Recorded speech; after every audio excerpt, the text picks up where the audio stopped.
It's the Get Published radio show. And here's your host, Gerald Everett Jones, the guy who has all the answers because he's made all the mistakes himself. The topic of today's show is something that tortures every writer from time to time, the challenge of facing that totally blank page or screen.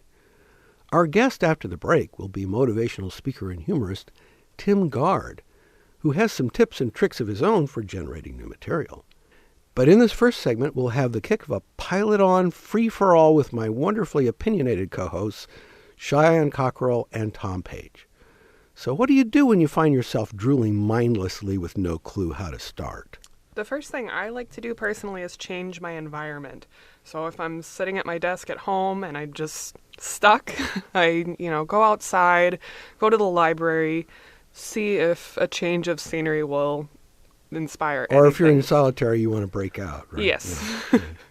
Ernest Hemingway had two answers to this. Oh, that guy. One of my favorites, yeah. His answer for one was first you wash the car, then you clean out the refrigerator. Writers have incredibly clean houses. I've heard that said. But the other one is much more useful, and it is don't write yourself out. Leave some for the next day. For example, if you're writing a plot where the end of the chapter, somebody falls off the cliff, right up to the time just before they fall off the cliff, go to bed, get a good night's sleep, wake up fresh, and then start with the fall off the cliff. So you subject yourself to the cliffhangers that you want the audience to participate in. It's called self-discipline in some dated environment, but yeah. And that's the one area where you actually have self-discipline, I understand. Yes, hopefully, of course, you do have ideas for writing. Otherwise, you wouldn't be in this fix. Well, we should clarify that my colleague Tom Page here is more of a fiction guy, and Cheyenne Cockrell, being a journalism graduate, is more from the expository writing side. Yes, that's correct. I mean, it's definitely a different process when you're doing something, I would say, fiction versus nonfiction. Just as if some people today know the difference. Yeah. But just as far as inspiration for either a work of fiction or a work of nonfiction, I find it different. Like my process for each one is different, I would say. Well, maybe structured versus unstructured, or free form versus definitely outline. Yeah, I mean, fiction is obviously a lot more free form. You can get inspired from almost anything, whereas nonfiction, I like to start out very, very structured. I like to have a plan, and I'm a lot more detail oriented. Well, it'd be more typical to have a real business need or a purpose or an assignment for an expository piece, of course. Yeah, definitely. Unless there was something that was just, you were so curious, it just bugged you for years. I mean, that's happened to me too. What about the notion of drama as conflict? I think some guy said that was the core of it. Maybe what? This guy Aristotle? That makes sense. I would say he is right. I would also add that is the core of great comedy too. It's a different approach, but argument is yes. conflict. Yes. And doors slamming and people misunderstanding each other and the dog running out the door, stuff like that. Yeah, definitely. And Aristotle also has a great quote on that. Anybody can become angry. That is easy to be angry with the right person, to the right degree, for the right time, for the right purpose, and in the right way. That is not within everybody's power. Well, I don't think his hero Socrates exactly followed that because, they made him drink poison and die. But, I can understand. Well, it's kind of interesting. I remember reading Robert McKee's book about screenwriting, and he was talking about one paradigm for a scene, and which would be true for fiction, and actually for even some, if you were going to do a case study in an expository piece, is that you begin with a disagreement about action, and that leads up to, through the scene, a disagreement about values. So an example would be, where shall we go to dinner, dear? And then it ends with, you never loved me. Okay? And I think a lot of us can write that script. I think maybe I could see that as a comedy. Where shall we go to dinner, dear? And then they go to a place that's very formal and they get very depressed. And they said then they drop into a snack shop and it's very loud and noisy. And then they get happy. And then she says, I'll have what she's having. Right? There you go. And she's having something you hate. That's a throwback. Somebody will steal that scene for an updated movie here one of these days. Cheyenne, that was Harry Met Sally? Yeah. Okay. I've seen it. All right. So some stuff is timeless. Okay. I think that's true. But and Cheyenne, we've talked about this on the show before, about the idea that conflict isn't necessarily weaponry. Right. Yeah, we did a previous episode where we were talking about drama, like of the mind versus physical violence. And I think when you're doing something with like a conflict of the mind, it needs to be crafted much more artfully. And as we were just talking about Aristotle, he actually has another quote kind of commenting on the same thing. Did you translate this from the Greek or? Oh, yes. Okay. Yeah. No. But he says the ultimate value of life depends upon awareness and the power of contemplation rather than mere survival. So really our biggest battles are not physical but mental. And I think it's much more impactful on a reader when you're getting something that you really have to contemplate versus I'm going to kill this guy with my sword. Well, I actually had to judge a student film festival once, and I watched like 50 one-minute student shorts, and it was amazing to me that easily half of them, they picked up a weapon or a sword to resolve the conflict. And I thought, and these were not underprivileged kids. These were private school kids. So it's an easy way out.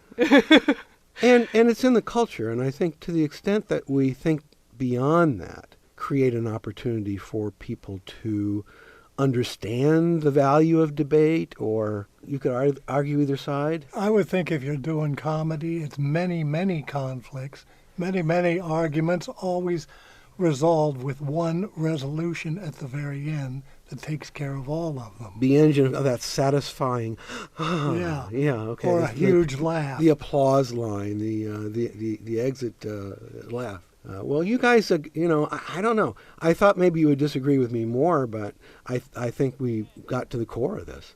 So very cool, very cool. Get Published Radio will be right back after this message. Get Published is all about helping you. Yeah, I mean you get published. And these days, the way to go is self-publishing, where there are no agents or editors or big publishing houses telling you can't, or making you feel like you're not good enough. Going back in history, many famous authors were self-publishers. With his own printing press, Benjamin Franklin published Poor Richard's Almanac in 1732, long before he was a famous statesman. That's how we know Ben's sayings, such as, "Fish and visitors smell in 3 days." Seriously, if you want to change your life or change the world or both, it's a great time to get in the game. Ebooks are particularly easy. With a click, you can reach a worldwide audience. Did you know that there are more people in China who read English than those of us who use the language in all the rest of the world? So if you've got a story to tell, write that memoir or that novel that's been percolating in your head.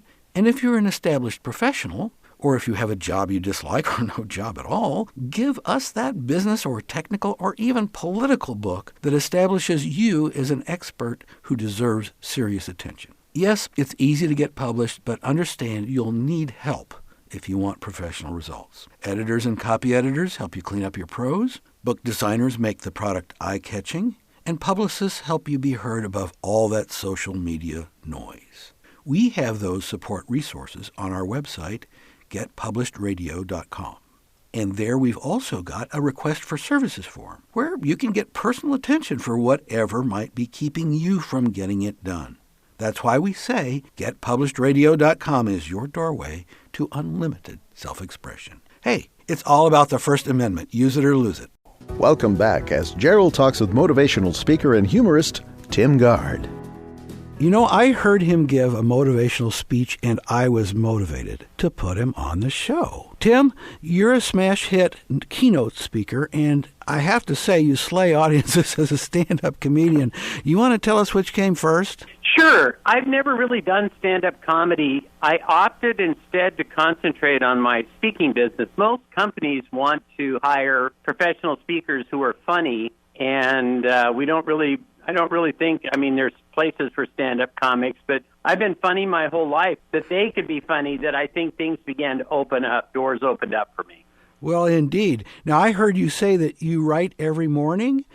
What's your advice to writers who are well, you know, we all tend to be freaked out when we stare at a blank page. How do you get going? Well, you know, one of the first things that I do is I will look at news clips. I'll watch the news. I'll read news clips. And I really look for things that are totally absurd and just kind of jot them down, or things that kind of stick out in my mind. And I'll start out by writing things down.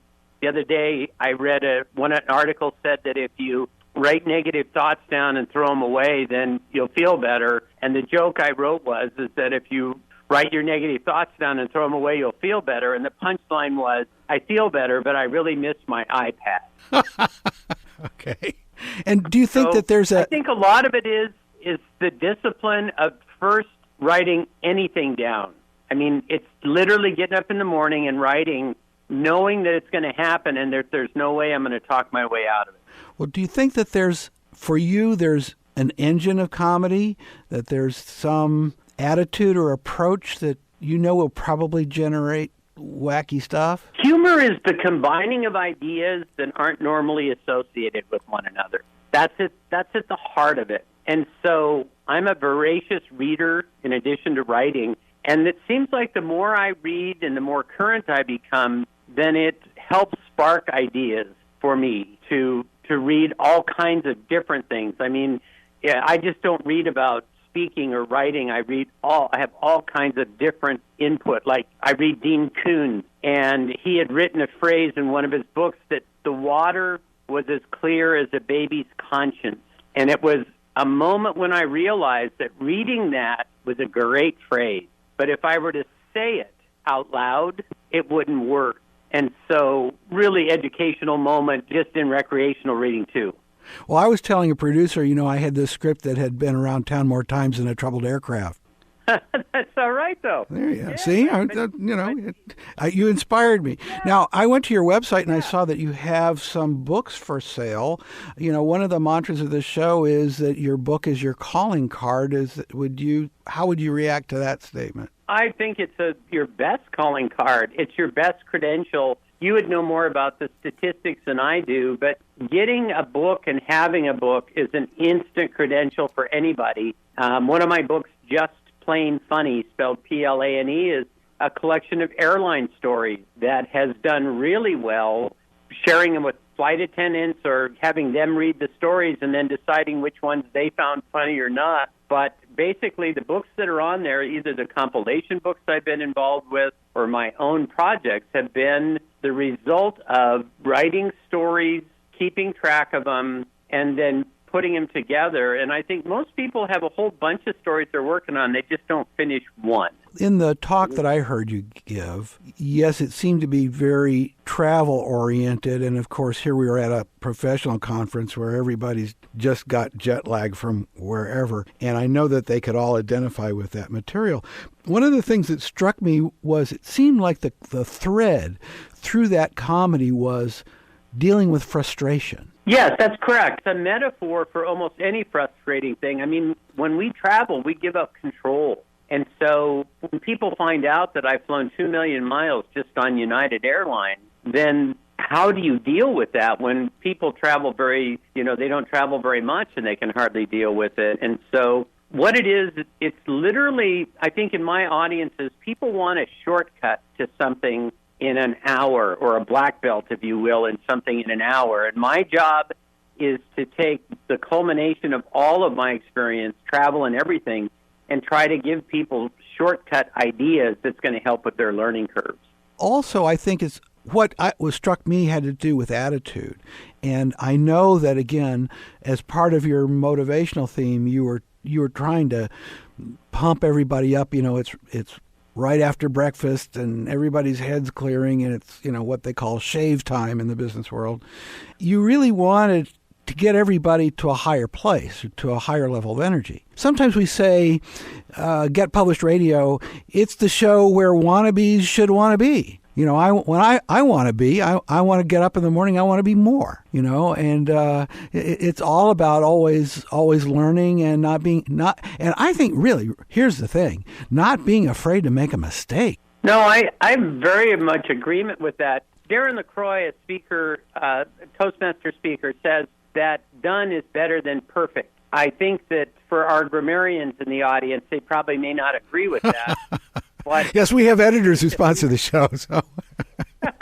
But secretly, I'll agree with you that having something there. Of course, the secret there is iteration. You refine it, and then there's that wonderful saying by director John Huston that scripts are never finished; they're simply abandoned. That's very true. Well, and I think what I do is I take it to a point, and then I turn it over to an expert who will go through and make sure that, although it's funny that it's spelled properly in context and everything else, I don't know how many people can write, be their own editor, and expect perfection from themselves. I think a lot of it has to do with getting help and knowing where your area of expertise is, and then finding others that can take your product and move it to another level. Oh, thank you for that endorsement. Our advertisers could not have said it better themselves. So you plugged right in. Now, Tim, also, since our audience is aspiring writers, and we've got boomers who maybe have time on their hands. Maybe they've got expertise that they want to share, or they've got that pent up novel, or they've got granny's diaries that really need to come to light of day, or else they'll die on the shelf. And also a younger generation of millennials that maybe want to experiment with new forms, or they want to talk about new products, or they want to rant about how challenging the world is. But in many cases, we have the urge to be public speakers. What would your advice be to anybody who may have a book or is about to have a book and wants to get on the road? Well, most of the things that I've heard from even publishers is that if you are comfortable speaking, then as an author, you're a big bonus. Get Published Radio will be right back after this message. In all the history of the world, with today's technology, it's never been easier to get published, to self-publish your printed book, ebook, audiobook, even multimedia ebook. And not just novels and memoirs, or how-to books and histories, although if that's what you've got, let's have it. But also poetry, spoken word, graphic novel, cartoons, children's picture book, interactive video, games, virtual reality, and imaginative mashups of all this stuff. Get into the game. Along the way, you'll no doubt need some professional help from an editor, a book designer, a publicist. But isn't the investment in yourself worth it? How about you take the money you'd spend on your next vacation and get famous instead? GetPublishedRadio.com. That's our support website where we've got links to all the resources you'll need. And don't forget that request for services form if you crave some personal attention. That's GetPublishedRadio.com. Hey, it's all about the First Amendment. You can use it or lose it. Runke Productions, the audio magicians, can take your radio shows, podcasts, audiobooks, and ads from the streets of New York to the outer reaches of the galaxy. I think we need more echo at the end of that.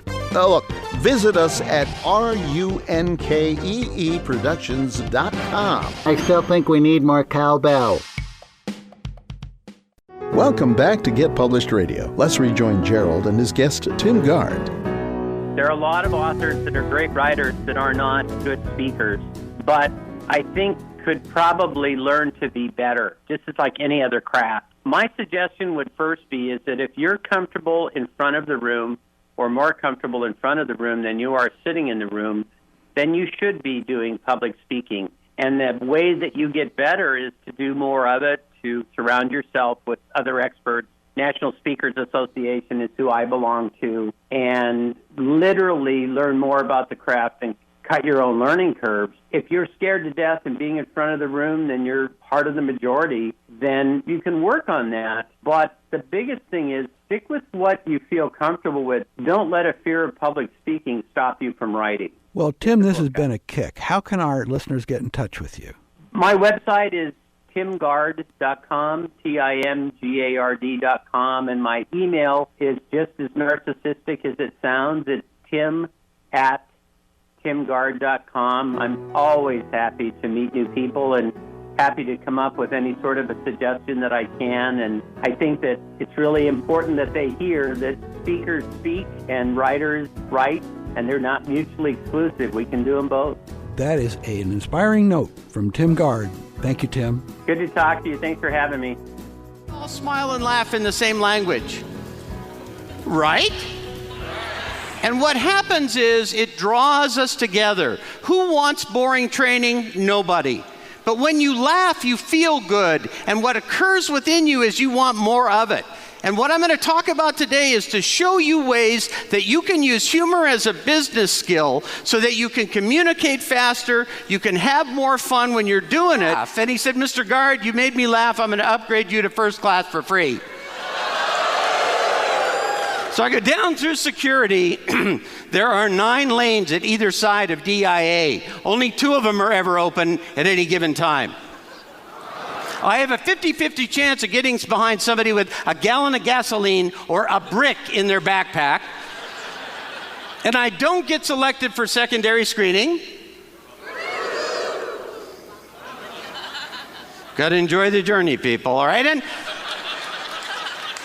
And I get up to the gate, and I go to hand my ticket to the ticket person. I said, hey, I got upgraded to first class for free. And this young man says, Mr. Gard, there's only 1 class of service on this airplane. That is a cruel hoax, people. And I'm sitting there with me and my supervisor and about 12 other people reading the minutes, and I start going to sleep. I cannot stop it. Gravity is, I have lost control of the upper part of my body. I'm going down.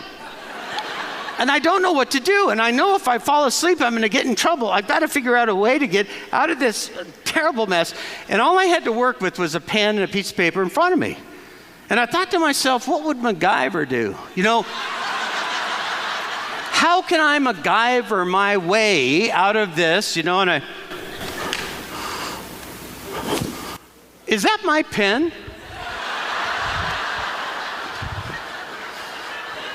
Straight out the door. And I'm standing out there wondering if my career is over, and not 10 seconds later, another pen goes flying out the door. It's my supervisor, and he goes, good one, let's not do this again, though. Yes, sir. Well, hopefully we've helped some of our listeners get unstuck. But then after you've coughed up that draft, what about editing? I feel like a lot of people forget to get an editor, or they think that they can do it themselves, but you really need that kind of unbiased third party to go in and then look at your work and see what you've done just from purely like kind of mechanical perspective. You need that second opinion. And there's lots of different types of editing. They're broken down into roughly 4 categories. Editors know if you want some light editing, they're not going to go through all of it. If you want heavy editing, they're going to check each and every one. So there's mechanical editing, just making sure consistent style throughout. Then, of course, you know, the classic grammar and usage, going through making sure you don't have grammatical errors, which I feel like is really difficult nowadays just because our language is just ever-changing, evolving. So a lot of that can be personal preference. Well, developmental editing, too, I mean, you know, to the extent that I've been through that, something that publishers used to do a lot. You know, you read about the famous editors of Scott Fitzgerald, whatever, but the idea of an editor who coaches you on what's going to be in the next chapter, the publishers are not going to do that for you. Isn't that right? That's true. With developmental editing, they're much more like a project manager. They kind of guide you through the whole process. Rework what's already there while leaving you in charge of the content. More true for nonfiction, of course, than for fiction. Yeah, of course. And then with nonfiction, you can get a lot of little details that need to be checked too. If you have things like tables or graphs or charts, just making sure that each figure number corresponds to where it's supposed to go. So it's a lot of detail work. Well, Tom here actually copy edited a couple of my books. If you are going to write something, fictional or factual, I strongly suggest you take your basic plot and tell it to a trusted friend. Talking about like pitching it orally? Like no, like telling it. Tell it. Writing is storytelling. It all begins with people talking. You're putting words on a page.